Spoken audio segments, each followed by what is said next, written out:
और फॉलो जरूर करिए। प्रणाम दीदी बहनी माई चाची भौजी सबका राम राम प्रणाम बाटे। हमारे चैनल का नाम कुसुम लोकगीत 123 तो एक बार जरूर सर्च करिए और लाइक सब्सक्राइब शेयर जरूर करिए।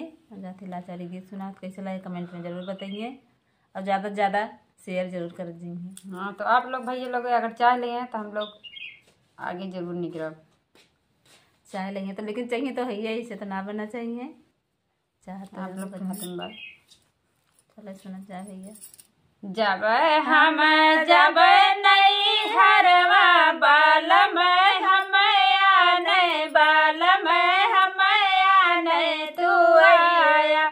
जब हम जब नहीं हरवा बाल में हम आने बाल में हम आने तू आया। जब हमारे पापा मम्मी विदा न करी है। जब हमारे पापा मम्मी विदा न करी है। दुआरे पे तांडव मचाया बाल में हम आने बाल में हम आने तू आया। दुआरे पे तांडव मचाया बाल में हम आने बाल में हम आने तू आया। जब हम जब नहीं हरवा बाल में हम आने बाल में हम आने तू आया। जब हम जब नहीं हरवा बाल में हम आने बाल में हम आने तू आया। जब हमारे चाचा चाची विदा न करी है। जब हमारे चाचा चाची विदा न करी है। कुआना में गोड़ लटकाया बाल में हम आने बाल में हम आने तू आया।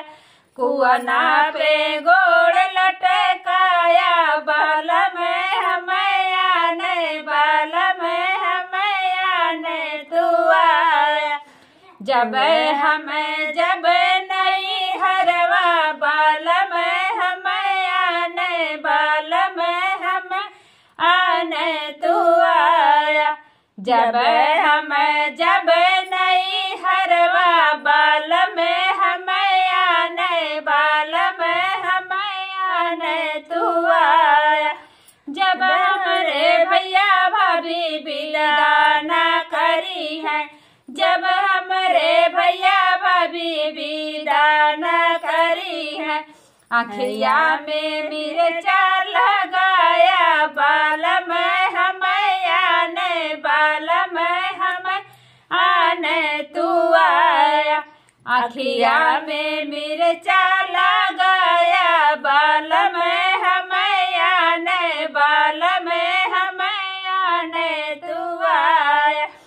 जब हम जब नहीं हरवा बाल में हम आने बाल में हम आने तू आया।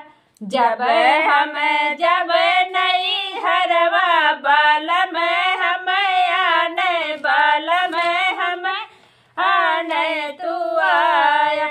जब हमारे रान पड़ोसी विदा न करी है। जब हमारे रान पड़ोसी विदा न करी है। द्वारे पे रुदना पसारा बाल में हम आने बाल में हम आने तू आया। द्वारे पे रुदना पसारा बाल में हम आने बाल में हम आने तू आया। जब हम जब नहीं हरवा बाल में हम आने बाल में हम आने तू आया। जब हम जब